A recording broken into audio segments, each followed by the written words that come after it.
Мұрза, сізге ыразышылығымды айтар дедім әле. Рахмат сізге.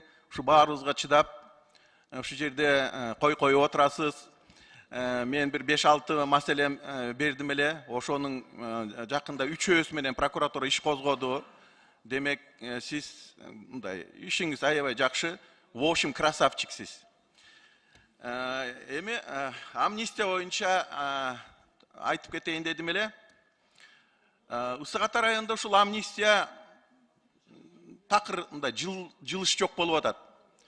Баягы Ысык Атанын эли да мынтип ырдап жүрөт азыр. Садыр берген байталды чүйдүн прокурору кайта алды деп. Мына Милинфан айыл өкмөтүнө бир представление берип коюптур. Мына комиссиябыз жылбай турат. Мен оюмча ушу прокуратура барыбыз ушу президент кылган жакшылыктычы аягына чейин жакшынакай жеткирсек, на местах бүгүнкү күндө саботаж болуп атат. Жакшынакай нерсени мындай жаман кылып туруп, эми президент берген нерсеничи убагына иштетип, ар бирине түшүндүрүп берип койсо жакшы болот эле. Анан кийин амнистия дейбиз. Бирок мына Туз айыл өкмөтүндө тетик 16-жылы эле трансформация болгон бир 50-ден ашык гектар жер бар. Дагы эле бөлүп берелек мынакей. Анан кийин трансформация деп коебуз.